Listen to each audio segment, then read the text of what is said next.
What's up, guys? I just wanted to go over wiring up lights again. You know, this is for the new people out there. So, all right, this is how I do it. I mean, honestly, I don't have to look at the stuff anymore. I just like hook up to it. But this is how I do it.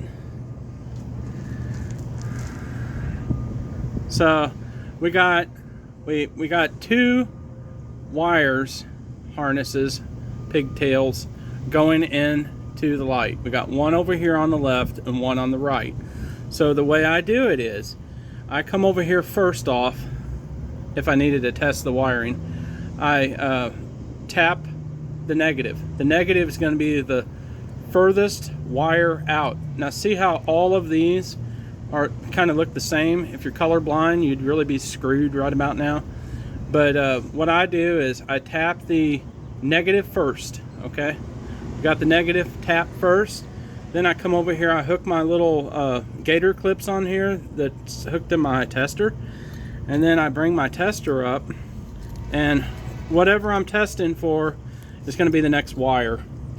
So I come over here, and hang on, I gotta pause it to reposition. Okay, so this is my tail light. The one in the middle, opposite of your ground, is tail light. The one next to that, to the right, is going to be the turn signal. So it'll be the same way on the opposite side. So this should only take maybe, 5 minutes to hook up. So I'm doing a little 4-wire setup today, and basically I'll have everything I need, stop, turn, tail lights and everything. Uh-oh, my train is almost here. I better snap this up. Okay, now I got everything wired up for this side. Now I still need a right turn signal. So this is what I do for that. So it's pretty easy. You just tap into that wire right there and plug him back in, and there was my right turn signal. So I got tail lights, stop, turn, everything now. I'll show you what this truck looks like.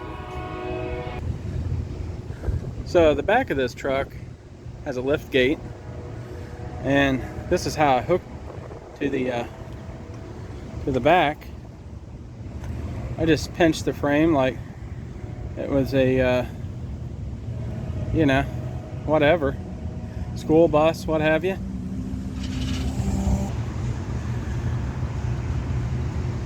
It's basically a long chassised Mack truck. It's going to Florida, and some people would be tempted to put their vehicle in the bed, but not I, said the pro drive away man.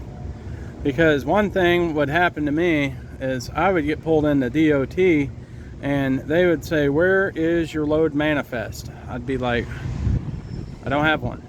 And then, there we start right there. So I'm kind of displeased with how Mack is cheaping out on everything. This right here, hear that? Thin, cheap plastic.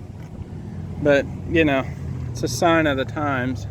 Everything's getting cheaper. But this is what the truck looks like. It's an easy truck for me to hook to. Hopefully it'll ride smooth with all this weight. You never really know until you start driving it. But I think it'll be alright. I think it'll be a good ride. Plus it has a backup camera, so I might be able to turn that on and just leave it on the whole time and just stare at my vehicle while I drive down the road.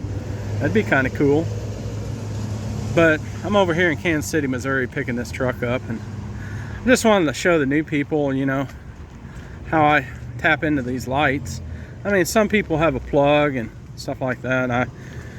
I try to carry a limited amount of crap anymore. I'll show you what I got going on. If you're ever in Columbia, Missouri, one of the best pizza places in our town is Shakespeare's Pizza. You have to check that out. But as you can see, I don't carry a whole bunch of stuff. I mean, I know it kind of limits me on the loads I could do, but the loads I can't do, I don't want to do anyway. You know what I'm saying? So my lights, the way I got these rigged up, I just pick these up and stick them on top of the vehicle. You can see that they're all wired up now and everything. And then inside my little box, I carry just a little bit of stuff, you know, not a whole bunch. And you know, this is a little shout out to the Drive-Away Bros. I saw the back end of their vehicle, and I want to tell you something. Usually my vehicle looks a lot worse than theirs, and they had all their gear in there and everything. They was ready. They had an arsenal of everything, and they was ready for anything that came their way. Usually I'm like that, but I'm trying to dial it back, man. I'm dialing it back in my old age. Tomorrow I turn a year older, and I turn 46 years old tomorrow. And what that means to me is my life is more than halfway gone. And shit, man, I'm not gonna have a whole lot of luggage for the second half of my life. But I do carry my no spill can, and in that bag right next to that is all my tire stuff. You know, like if I needed to plug a tire, air a tire up, I got some hose clamps, this and that. But I carry a lot of batteries for my impact and stuff. I mean, it's nothing fancy in here. And I love this tape for the end of my chains. I'm sure you've seen it a lot in my videos. It keeps me from using 5 billion zip ties. And I always carry a baseball bat in case I have to encounter 2 dudes at once. You know, you never know. Might have to beat them down. Always have an aluminum bat. Don't use wood. Crack that bitch over the first dude's head, and then what you got? You got a club instead of a bat. It's no good. So then I got my little fuel stick. I got my other stick. I mean, it's just basic crap. So behind the driver's seat is typically a freaking nightmare. I got stuff just launched everywhere and everything, and I just got this tow vehicle put together. So I'm trying to keep it organized and clean. But like I said, it doesn't take long for one of these vehicles just to get out of control, and there's more things going in it than coming out, if you know what I'm saying. So that's pretty much it. And then I got my legals up there in the passenger seat. And this thing right here is a lifesaver, man. This thing. So I have, I call it flat ass itis. It's not a real thing, but it is to me.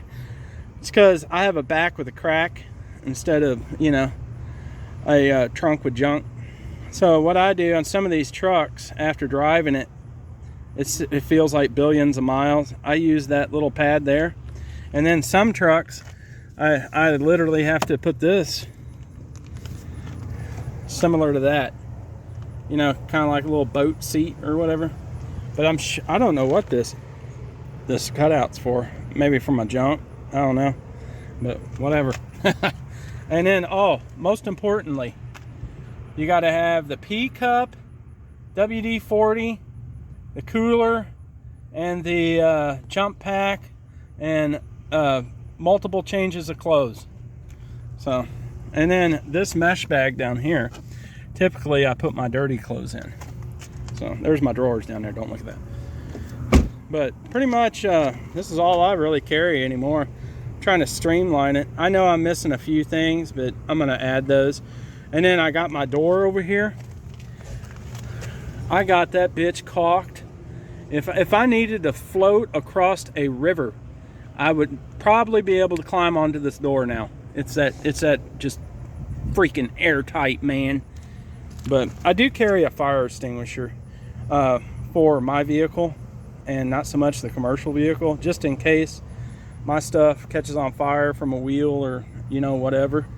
But I do carry that. And typically 2 first aid kits. I have a tourniquet in the driver's door and a tire pressure gauge. And that's pretty much it. I mean, I'm gonna add to this. I haven't put a bed in here yet, but I plan on putting a bed in. So I hope this helps somebody, and don't forget, get out there and make some damn money.